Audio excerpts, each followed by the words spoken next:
Ladies and gentlemen, we appreciate you being here with us today. We are here to discuss the equity multiplier goals in the Local Control and Accountability Plan, or the LCAP.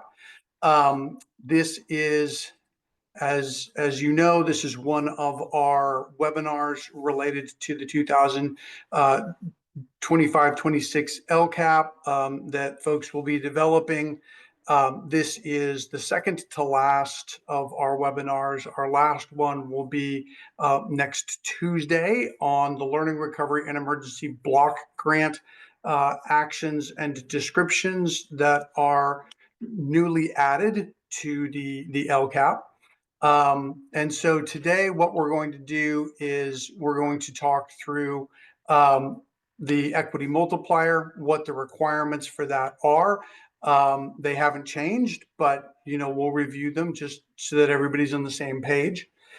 We will explain the requirements to include one or more specific goals in the LCAP related to equity multiplier funding and its uses, and we'll review the requirements for what has to be in that required goal or goals within the LCAP. And so our intended audience here is anybody that's going to be completing the LCAP, anybody that's going to potentially be involved in educational partner engagement related to this. And remember, when we're talking about equity multiplier, we're talking about specific school sites. So that could potentially include site administrators or site council folks or others that are involved in that engagement. As well as community members, members of governing boards, etc. If we remember back to the foundational principles of LCFF and what we talked about, across these webinars, here within equity multiplier, you're obviously going to see multiple measures of success in looking at success in different ways. You're certainly seeing equity in providing additional funding for those lowest performing student groups, but you're also seeing subsidiarity with the ability for LEAs and schools to really decide on what's the best use of these funds in terms of addressing those areas of identified need. And so right now, beginning in 2024-25, the requirement related to equity multiplier funding was put in place. Essentially, any school that receives equity multiplier funding is required to include a focus goal in the LCAP that addresses all student groups that have the lowest performance level on one or more state indicators on the dashboard, and any underlying issues in credentialing, subject matter preparation, and retention of the school's educators, if that's applicable.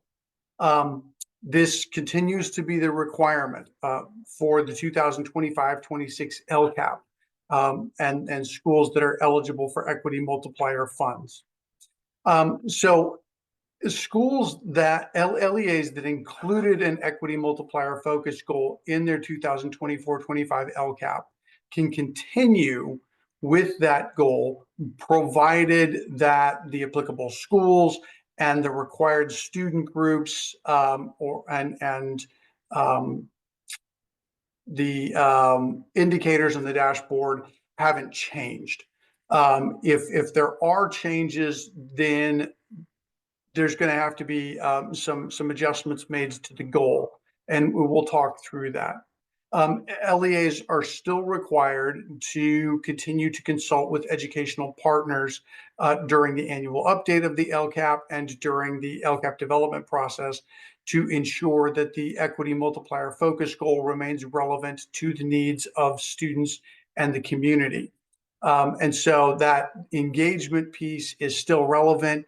We'll talk a little bit more about that as we go through the template and instructions. If a school remains eligible for funding based on the same student groups and indicators on the 2024 dashboard, then let me rephrase that. If the school remains eligible for equity multiplier funding, but the student groups and indicators on the 2024 dashboard have changed from what was on the 2023 dashboard in terms of the lowest performing student groups at those equity multiplier school sites, then the LEA either has to revise the current focus goal to include the relevant student groups and indicators that have been identified on the 2024 dashboard, or it needs to create a new focus goal to address the relevant student groups and indicators that are identified on the 2024 dashboard. Those changes are going to be described in the response to prompt 4 within the goal analysis. And we're going to talk through some different ways that this might show up within the LCAP, some different approaches that LEAs might and schools might take when we're dealing with these changes within data, because as you're looking at those eligible equity multiplier schools from one year to the next, it's entirely possible that their dashboard data has shifted. Student groups that were lowest performing in the 2023 dashboard might not be lowest performing in the 2024 dashboard. Similarly, the indicators that that students were lowest performing in might also have shifted. And so what we're going to do as we get further on into this webinar is take a look at some different ways that we might approach that, and ways in which to kind of make those adjustments that are dictated by the 2024 dashboard. If a school is no longer eligible for equity multiplier funding in 2025-26, then obviously the LEA is not going to receive that funding for the school. The LEA has the choice of discontinuing the focus goal for the school, and they would need to explain the reasons for discontinuation in prompt 4 of the goal analysis, or the LEA could continue to implement the focus goal, but they need to find a different funding source in order to do that. Again, changes that are being made to the goal would be described in the document in prompt 4 of the goal analysis section. So with that, I'm going to turn it over to my colleague, Jessica Costa, who's going to walk you through the equity multiplier funding formula and some of the information that's surrounding that. So Jessica, go ahead. Hi, everyone. Happy New Year. In this next section, we're going to focus on eligibility requirements for the equity multiplier funding. And as Josh shared, there are no changes to the requirements. So as an overview, the equity multiplier was a funding formula that started in the 23-24 school year. Specifically, the equity multiplier funding may only be used for eligible schools within the LEA. Schools are eligible for equity multiplier funds based on two things: their nonstability rate and the percentage of socioeconomically disadvantaged students, as shown on the CD Stability Data Report, which can be found on the Equity Multiplier webpage. If you're new to this funding program, it's highly recommended to read these web pages, as there are additional FAQs and information related to allowable uses and funding questions in there. You're also welcome to reference the ed code on this slide that outlines this requirement. As another resource, the latest LCAP instruction and template also has this outlined. So for this required goal, school sites within an LEA that generate an LCFF entitlement are eligible for equity multiplier funds based on the following criteria: prior year non-stability rate greater than 25%, and prior year socioeconomically disadvantaged pupil rate greater than 70%. Together, this criteria determines if a school site is eligible for equity multiplier funds.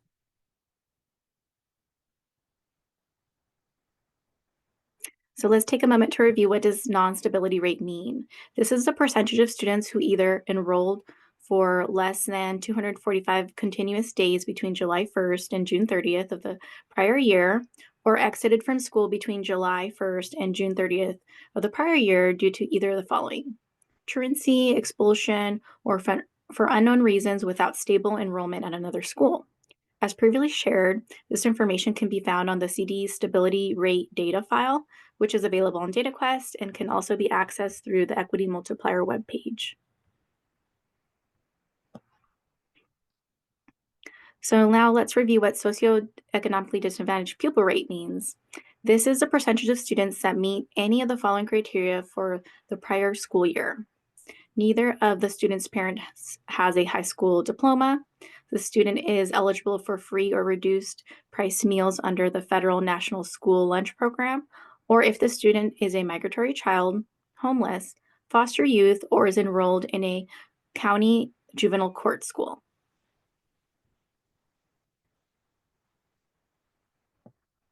So what's considered ineligible school sites? Ineligible school sites include charter schools that are non-classroom based for the prior year's second principal apportionment, and school sites that would have been eligible based on prior year data but have now closed. Now we're going to review the implementation process. While schools eligible for equity multiplier funds will be identified in early 2025, equity multiplier funds cannot be expended at equity multiplier school sites until the 25-26 LCAP has been adopted. Identified LEAs are required to develop a focus goal for school sites receiving equity multiplier funds.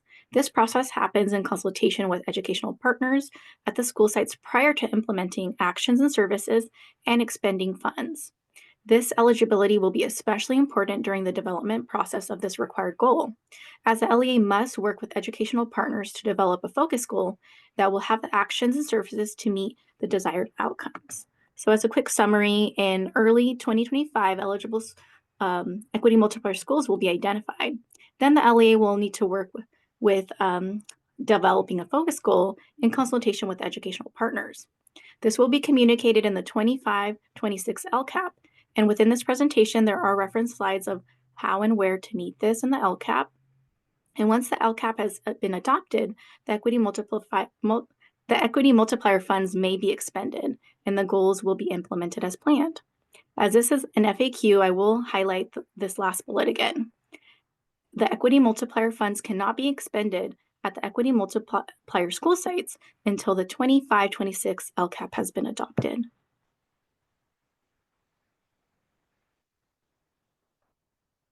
Now we'll take some time to review the allowable and intent of the equity multiplier funds.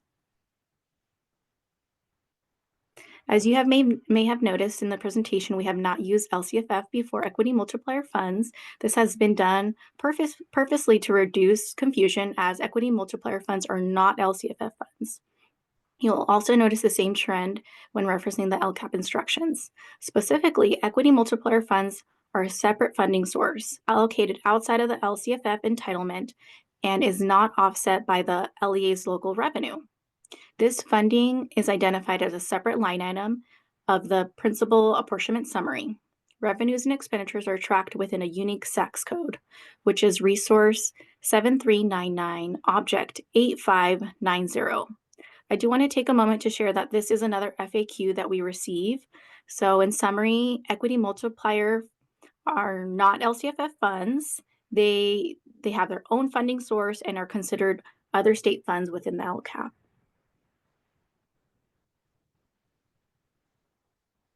So what are some allowable uses for equity multiplier funds?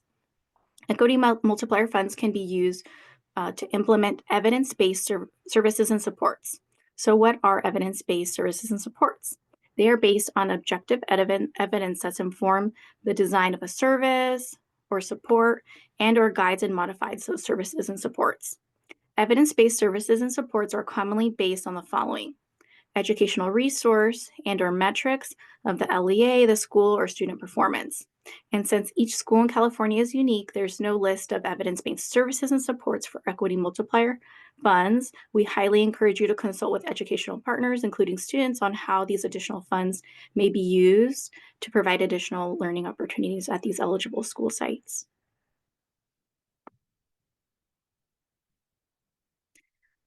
Equity multiplier funds must be used to supplement, not supplant, other funding and/or services provided to equity multiplier schools.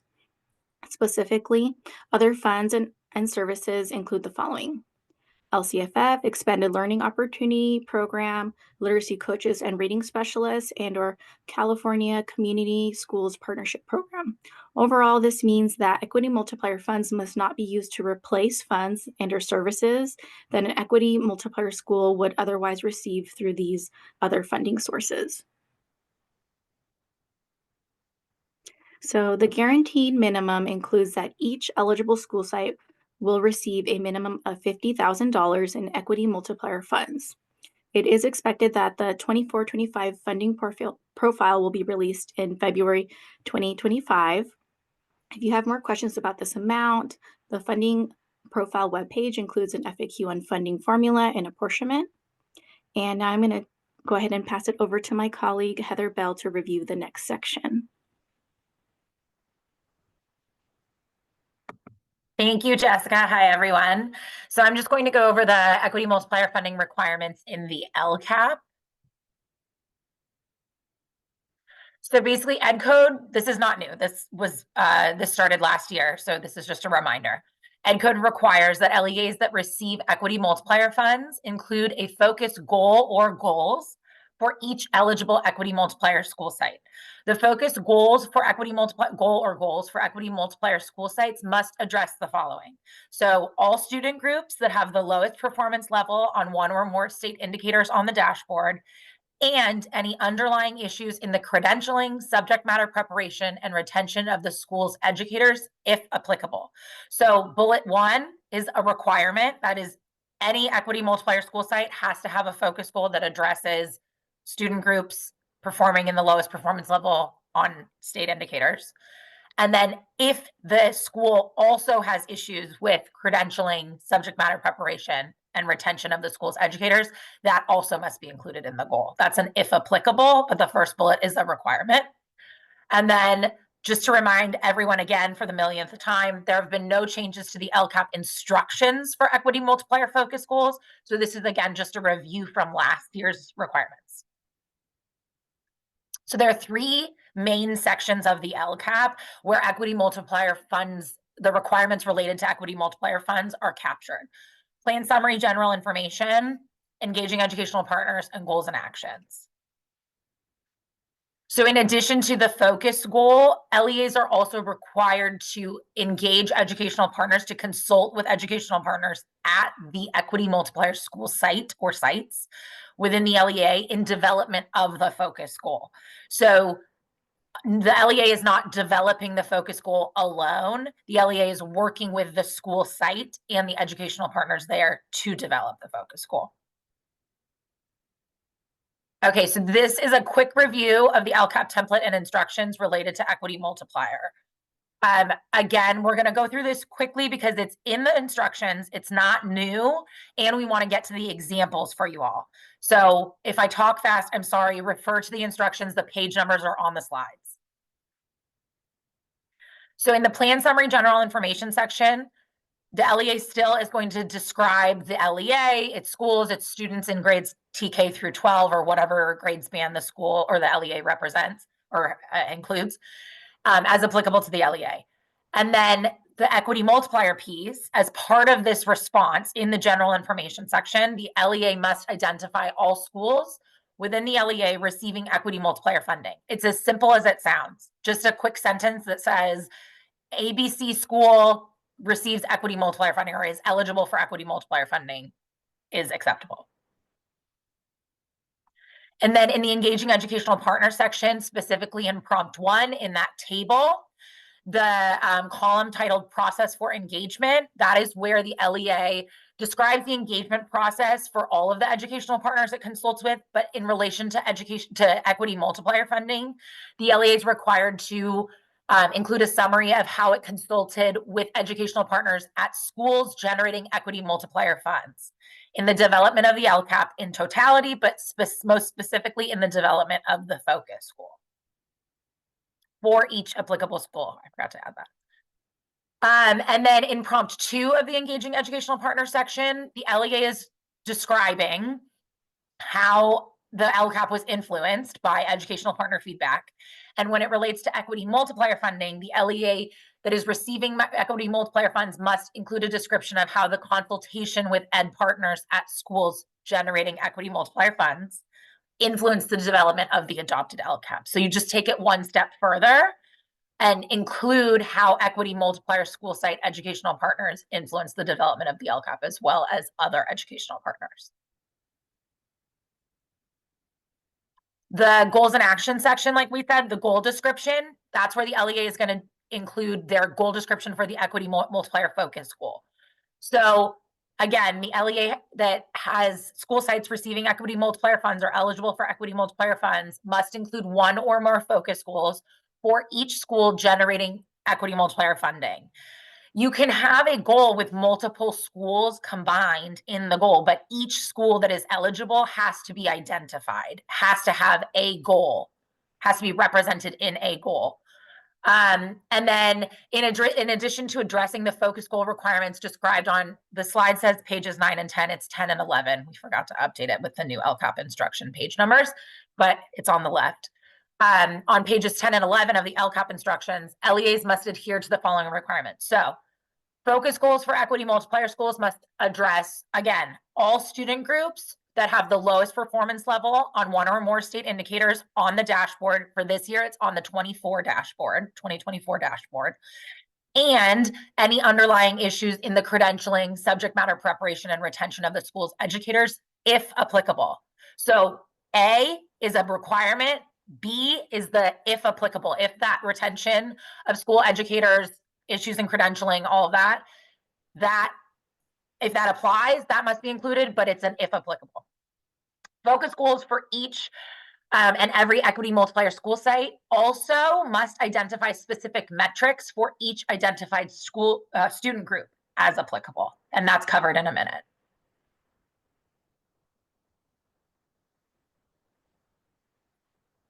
The why statement also has to have a component, especially for this particular focus goal. The why statement for an equity multiplier focus goal is very similar to the why statement for a regular focus goal. The key difference is that in addition to an explanation that's based on dashboard data and other locally collected data, and how the LEA identified the goal as a focus for attention, the LEA also needs to include the school or schools to which the goal applies. So the names of the schools need to be included in the why statement as well. The next section of the goals and action section is the measuring and reporting results portion, and that is important because for each equity multiplier goal, the LEA must identify specific metrics for each identified student group at each specific school site as applicable to measure the progress towards the goal. So if the LEA's school is eligible for equity multiplier funding and their lowest performance level, their students groups performing in the lowest performance level, and the indicator is CAS BLA, they're going to have CAS BLA as a metric, and you're going to disaggregate that data to the best of your ability by the student groups, right? So that it's pretty self-explanatory. You can also have local data, use local data to help measure equity multiplier goals. You just have to have metrics that are disaggregated. And then also, if your equity multiplier focus goal has an element related to credentialing of teachers, you have to have metrics that measure the effectiveness of the goal for that specific purpose as well.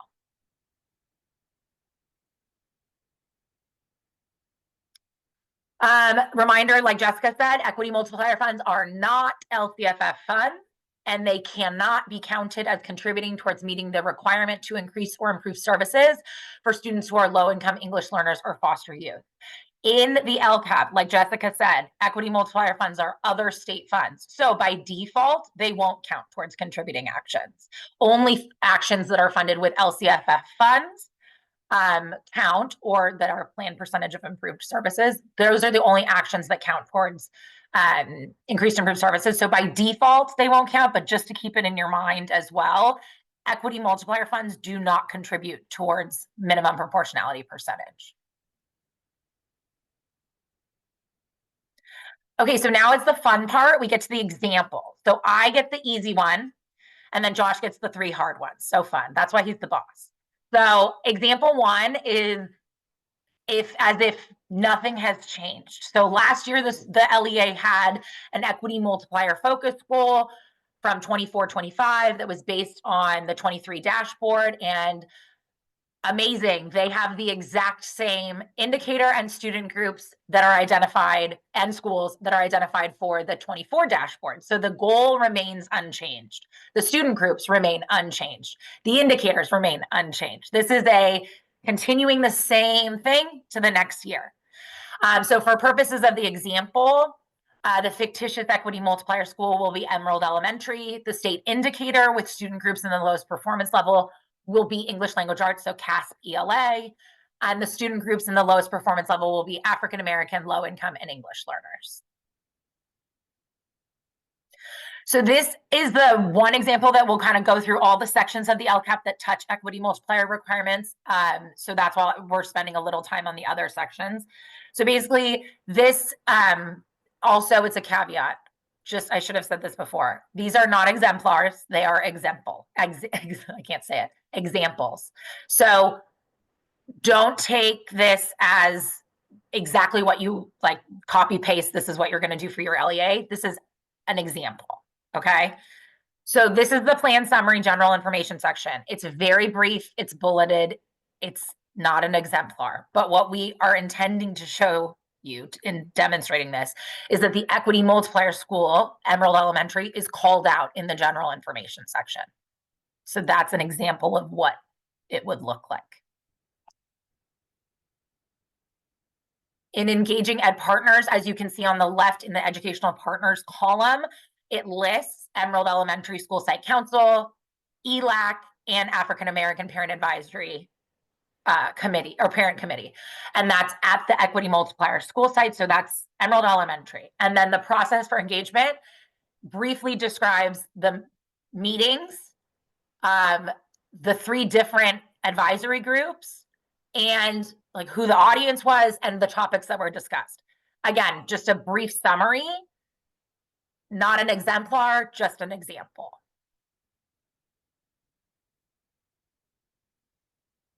And then prompt 2 goes further to explain how that feedback that was captured in prompt 1 influenced the development of the equity multiplier focus goal and the action. So goal 1 was influenced. Goal 1 is the equity multiplier focus goal was influenced by the following educational partner feedback. The SSC said they wanted to hire more reading intervention specialists at the school.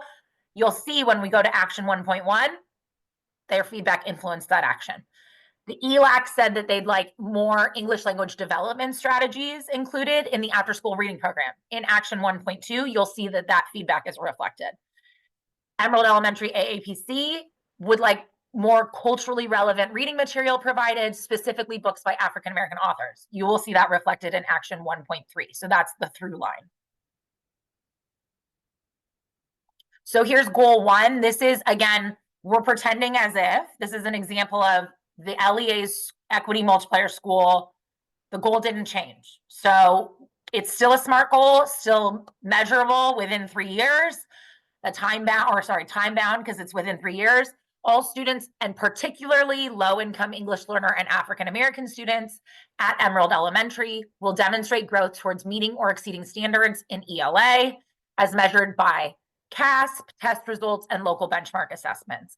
So as you can see, the goal is specific, it is measurable, it's measured by CASP, it includes the equity multiplier school site name, it includes the student groups, it includes the indicator, it's time bound. Yay, beautiful. It represents, or it's the state priority that's addressed is priority 4, obviously. In the why statement, it talks about the analysis of the 2024 dashboard, because that's the dashboard that the LEA is utilizing in this case for this particular goal. And it indicated a need to continue supporting these students. And then the need is echoed by educational partner feedback, which we just reviewed in engaging educational partners, specifically the request for ongoing instructional support for ELA and ELD, as well as improving the cultural diversity of reading materials offered to students. So as you can see, that through line, that why statement connects to what is referred to in the engaging educational partner section as well. And then how we're planning to improve outcomes. We've planned to improve ELA performance through the actions included in the goal, and we'll measure progress using CASP ELA results, local reading level assessment data, and the district's English language arts benchmark assessment, differentiated by student group. And you'll see that those 3 measurements of progress are in the metric section, which are right here. So metric 1.1 is the percentage of students meeting or exceeding standards in CASP, in ELA on the CASP. This is, again, the same metric from the previous year that remains consistent, remains intact because it's still applicable.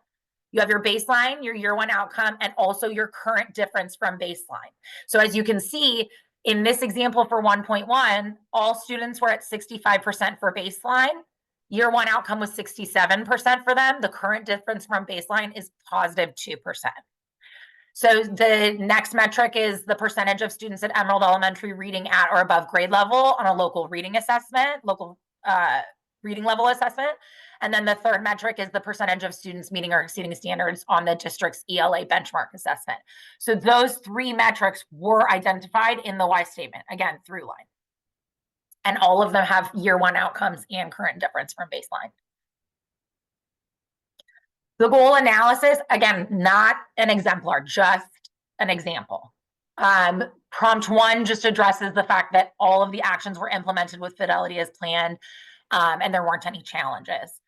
Prompt 2, there's no differences, no material differences in budgeted and estimated actual expenditures.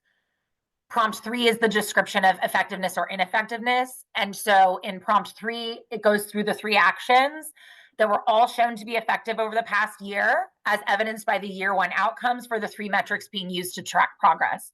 And this is breaking down the data that's captured in the measuring and reporting results section with a little blurb at the end, right? The in addition, that talks about input from students, parents, and teachers, which indicated that students experienced more confidence in their reading and reading comprehension. Anecdotal evidence from these educational partners suggests that the increased confidence led to increased participation and decreased behavioral outbursts. Though this cannot be corroborated with hard data at this time, the anecdotal evidence is still a demonstration of effectiveness. This is what we talk about, right? Where we say you have your quantitative and your qualitative data. The quantitative data is what you're seeing reflected in the metrics section. The qualitative data that supports the quantitative data is the anecdotal evidence and the feedback from your educational partners. And then the prompt 4 is if there are any changes. Remember, this goal didn't change. The student groups, the indicators, the metrics, all the things did not change. The only thing that we're noting that changed is the funding for all actions has been revised to reflect the increase in the 24-25 equity multiplier funding apportionment. So you may find that some of your schools receive more or less money, and you need to adjust that. This is just an example of a potential change. And then the actions, 1.1, 1.2, and 1.3, these actions were what we used last year. The update has been to the funding, but as you can see, like ongoing support for ELA, the after-school reading program, and supplemental reading materials are all based off of the feedback that was highlighted in the engaging educational partner section. These are all evidence-based strategies that support the specific student groups at the equity multiplier school site, which is part of the allowability principles. Y'all can read. So this is essentially some examples of actions that you can use for an equity multiplier focus goal. So that was a lot. This is a summary of what changed for the example 1. So breakdown of changes. Long story short, not much changed in our example 1. The equity multiplier focus goal from 24-25 still applies to 25-26 because the school, student groups, and indicators remain unchanged based on the 24 dashboard. So therefore, because of that, the LEA didn't make changes to the goal description, why statement, metrics, or actions. In the goal analysis section, the LEA did provide the required descriptions. Even if the goal is not changing, you still have to address in your goal analysis the prompts, right? And reflect on how the year went. And then also you do have to document if there are any changes. And in this case, the only changes to the goal included updates to the funding for the actions due to changes in the LEA's equity multiplier funding apportionment for that 25-26 school year. So now I'm going to turn it over to our fearless leader, who's going to go through the more complicated examples. Thank you, Heather. I appreciate you doing that. So examples 2, 3, and 4 are all going to explore an example where changes are necessary based on the 2024 dashboard, and how those changes might play out within the LCAP. The school, Emerald Elementary, and the goal itself, number one, aren't going to change. Those are going to be there and aren't going to change.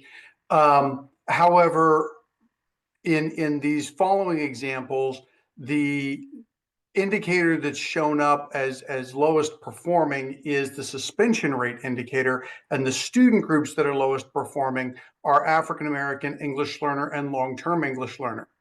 Now, the thing about equity multiplier funding at this point in time is that it's extremely fluid,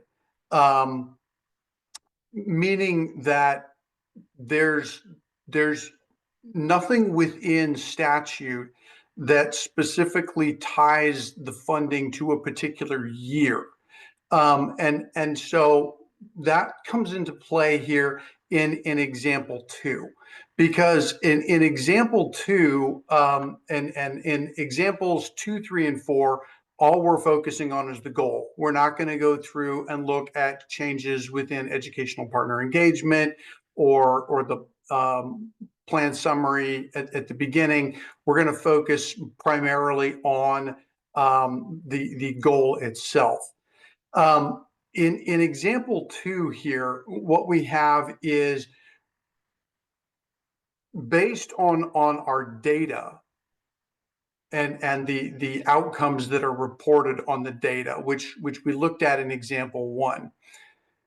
We can see that there's still an ongoing issue with our African American students, our English learners, and our long-term and our, let's see, yeah, low-income English learner and African American students, to continue to work on their reading and for the ELA. That obviously hasn't gone away. It's improved slightly, but it hasn't gone away. So in spite of the fact that things are going better on the dashboard, we're not in red for those student groups in that indicator anymore. We're now in the orange. We're still going to continue to focus on that. But at the same time, we have this obligation to focus on suspension rate for African American English learner and long-term English learner students. And so we're going to do both. That means that we're going to have to make some adjustments in terms of funding, obviously, but within statute, there's flexibility for those equity multiplier funds to continue to focus on what was identified in the prior year, what's currently in the goal, as long as we also continue to implement or also add in those things that are relevant to the 2024 dashboard. And at a lot of our equity multiplier sites, we're probably going to see a lot of fluctuation between various student groups and various indicators from one year to the next. And so because of that, you know, there might be a need to kind of continue additional support and maximize that funding. This could be especially useful if you have equity multiplier funds that you did not fully expend in the prior year and are continuing to use in the following year. But as you can see here, our goal description has changed slightly. We're continuing to keep the focus on ELA, but we're also focusing on reducing suspensions for our African American English learner and long-term English learner students. However, the difference here is that while the ELA focus is a 3-year focus, the suspension rate is looking at this coming year. So it's just that 1-year focus.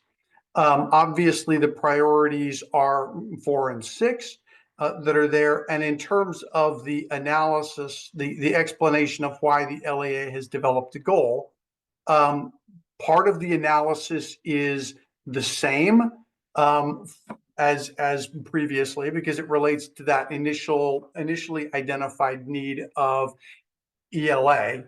But in addition to that, there's also this new need related to suspension and what that looks like. And so there's input there both from the dashboard, but then also from educational partners related to that. So in our metrics, what we have is we've got our 3 metrics for our ELA that are there, they're retained. And then we've got an additional metric related to suspension rate. And as you can see, related to the suspension rate metric, we're identifying not only all students, but our African American, our English learner, and our LTELs, our long-term English learner students. When we're putting together our equity multiplier focus goals, remember that we need to be focusing on those student groups that are identified as lowest performing, which means those metrics need to be disaggregated for those specific student groups to ensure that they are being tracked, their progress is being tracked within that particular goal. Now, the LEA could go beyond that, certainly, and include disaggregated metrics for all of the appropriate student groups within that particular school or schools. But at a minimum, we're hitting those student groups that are identified as lowest performing. Also, because this is something that we're looking at implementing for the coming year, there is no year 1 outcome. It's not applicable, and there's no current different from baseline. And you can see our target for year 3 outcome over here, but based on the goal description, remember that that's an outcome that we're hoping to achieve within 1 year.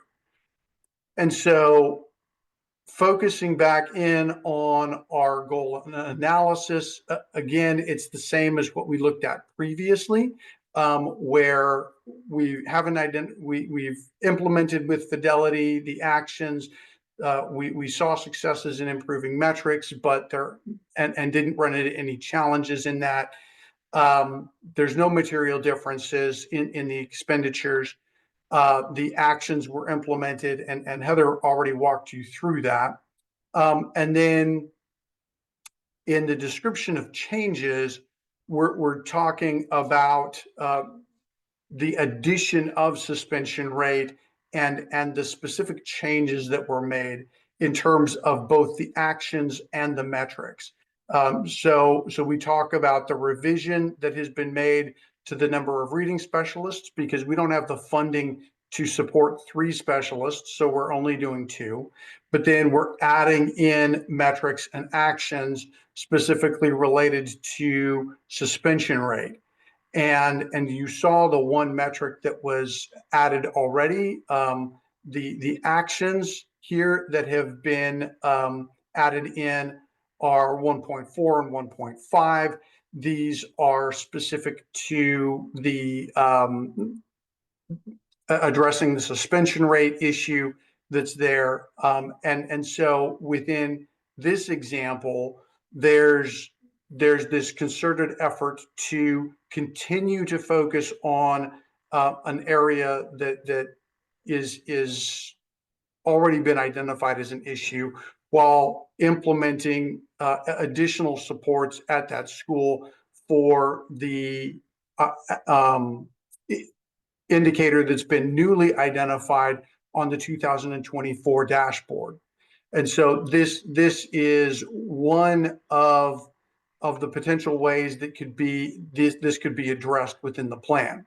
So in the breakdown of changes, you can see that the equity multiplier goal no longer applies because of changes within the dashboard, but we're going to continue to address that. The metrics and actions are retained. New actions and metrics have been added. The LEA has amended the goal, the why statements, the metrics, and the actions. And then we've provided the required descriptions in the goal analysis. And in the action section, the LEA retained the current actions and adds new actions. So let's move on to example 3. Example 3 is essentially set up the same way. Based on the 2024 dashboard, things have changed. The school is still Emerald Elementary. The lowest performing indicator is still suspension rate, and the student groups that are lowest performing in suspension rate are African American English learner and long-term English learner, the way that we've done before. In example 3, what we're doing here is, and you'll see that example 3 is far more truncated because we've decided to discontinue what was being done related to ELA. We're simply going to focus on suspension rate so that we have our description that within 1 year we'll reduce the suspensions of African American English learner and long-term English learner students as measured by suspension rate. Now, our rationale for doing this, for transitioning to this kind of 1-year goal, is because as we're looking at our data, we're kind of coming to a realization that these equity multiplier school sites, the lowest performing student groups and indicators are probably going to be fairly fluid over time. And so in order to allow us to, we're going to have to focus more short term in terms of what it is that we want to accomplish. And instead of focusing on a multi-year goal, kind of focus on what can we do within the coming year based on what we have identified on the dashboard and the funds that we have available. So the explanation of why the LEA has developed a goal is based simply on the dashboard and the identification of African American English learner and long-term English learner students performing in red on suspension. We've gotten additional feedback from educational partners related to this. And because this is what's called out on the 2024 dashboard, we're discontinuing the focus on ELA. Instead, we're going to focus on reducing suspensions. In the measure and reporting results section, we've decided to retain the metrics, to keep the metrics related to ELA, and simply note in our target for year 3 outcome that the metrics have been discontinued. So we're not planning on moving forward with those measures of progress, but we are providing that data that's there. And then again, we've got our metric for 1.4 suspension rate that doesn't have an outcome at this point in time, but we've got the baseline. So that's there. In terms of the goal analysis, it's essentially the same as what we've already looked at. We're reporting out the various things in terms of effectiveness that you can see within the metrics, and then within the description of changes, this is where we're calling out the particular actions that have been removed and metrics that have been and the metrics that has been added, as well as actions that have been added. And so we've got now 3 actions, or maybe 4, I can't remember. Yep, there's 4 actions that we've added in specifically related to supporting our suspensions for the coming year. And those are going to be focused on that new goal that we're trying to make a difference within 1 year in reducing suspension rates. And so we've got a number of different actions that have essentially taken the place of the actions that we were doing before. And so that's example 3. So within example 3, our changes, our metrics were retained for historical purposes. We've added a new metric. The LEA amended the goal description, the why statement, the metrics, and the actions, as well as providing the required descriptions for the goal analysis. And we replaced the actions with new actions. So that's another way that this could be approached. And then this brings us to example 4. In the 4th example, it's the same thing. We have to change based on the 2024 dashboard. Suspension rate, African American English learner, long-term English learner, the way that we've already set that up. And so in example 4, this is by far the most truncated. The goal description is the same as what we just looked at in 3. The explanation of why the LEA has developed the goal is the same as what we looked at in 3. What is significantly changed is the metrics, because we've taken out all of the metrics related to the ELA actions and looking at that. But what we've done here is within the description of effectiveness, we've included all of the relevant information for each student group that would have been included within that table. So we want to make sure that we're being transparent with our community around what sorts of changes have been we've seen related to the actions in the coming year. And so we've included all of that information. We've broken down the percentile changes that were there so that folks can see that within the description of the actions, and how that shows up. But then going on with the changes, we're talking about the metrics that have been removed, the actions that have been removed, the new metrics, the new actions that have been added in. And again, we've got the 4 actions that were added in specific to suspension rate and addressing what was identified on the 2024 dashboard. So those are all various ways that an LEA could potentially address this. And just the breakdown of changes, we've got the metrics that were related to the ELA. The prior year LCAP have been replaced by a new metric. Everything's been changed, basically. And we've replaced the old actions with new actions. But we've made sure that we've captured that data within the goal analysis so that that's something that folks don't have to wonder about. They know that that's there.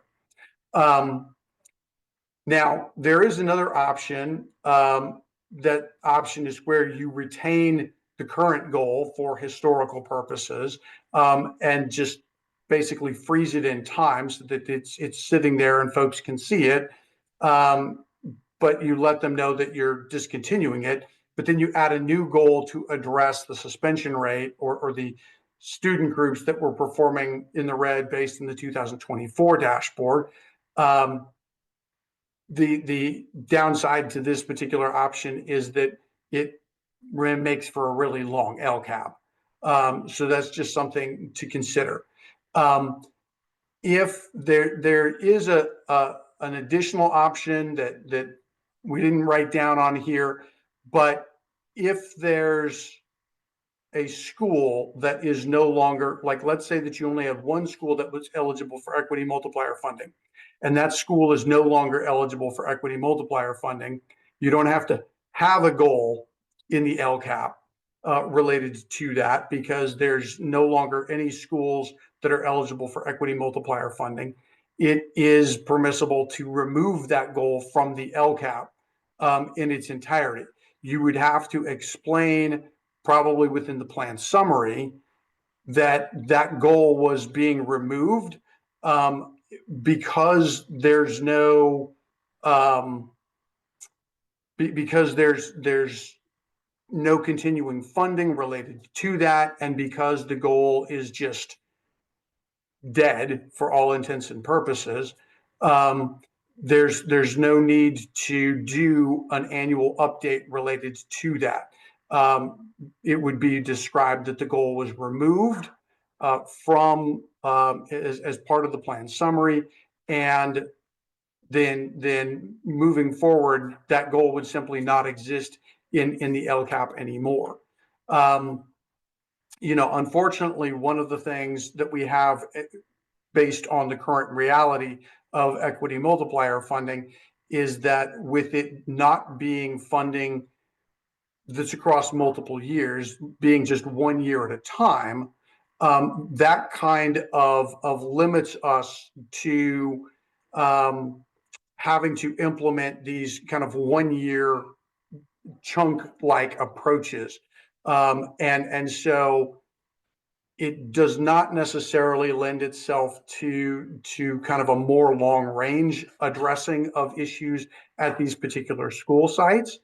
And it also means that with some LEAs, they're potentially looking at, unfortunately, a stop, start sort of situation, where they might 1 year not have an equity multiplier goal, but the following year have an equity multiplier goal again. And hopefully, as things continue to play out with equity multiplier funding, we can have the funding stabilize more so that there isn't that stop and start. But that's still something that is to come. So with that, what we'll do here is just talk briefly about some additional considerations.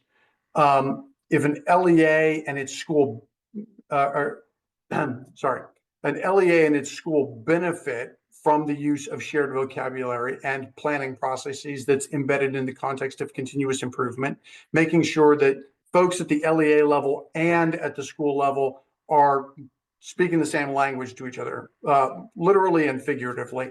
So making sure that we have appropriate communication that's going on, and if we need the translators, that they're there. But then also that they're also understanding the way in which things are functioning at the LEA level, but then at the school level as well. Then both entities can share their stories of how, what, and why the programs and services are selected to meet the local needs. So again, allowing both the LEA and the school to have voice, to have input on how those goals are being developed. Obviously, that's going to go a long way towards buy-in within the community, and understanding that some of this is extremely messy and extremely nuanced, with especially if you're adding in things like community schools and other additional funding that might be a part of a particular school. It's not necessarily cut and dried, not necessarily the easiest thing to do. That's why we wanted to make sure that you saw the multiple ways that things could be addressed within the plan, while still maintaining that transparency for educational partners. Equity multiplier goals and actions are not required to be in the SIPSA. That's not something that has to occur. certainly could be if an LEA or a school decided to, but they don't have to be. If they are included within the SIPSA, remember that they're not subject to the approval of the school site council. So even if they are included within the school SIPSA, the school site council wouldn't actually have any say over what's being done with the particular equity multiplier funds that were there. The LEA still would need to approve that SIPSA, just like they're approving the LCAP. So that's not really an issue. So before we go through the last few questions and answers that exist, I think most of them have been answered, but just a reminder for those of you that don't have questions, that we have our final Tuesday at 2 coming up next week on the Learning, Recovery, and Emergency Block Grant requirements that are new. We've put some resources here in the LCAP, including a link to the Equity Multiplier webpage. That's the webpage where the funding results for the coming year will be posted in February of 2025. There will also be an announcement that goes out when those are released. So that's where you'll find them, as well as a link to some LCAP resources. And as always, if you need to reach us, you can email us at lcff@cde.ca.gov. So for those of you that don't have any further questions, we thank you for being here. We thank you for your afternoon, your time. Hopefully you're going to be able to take and use those examples and help they'll help you to think through things as you're moving forward. But we wish you a good afternoon. For those that still have questions, we will hang out and answer those. But we wish you a good afternoon, and thank you again for joining us this afternoon.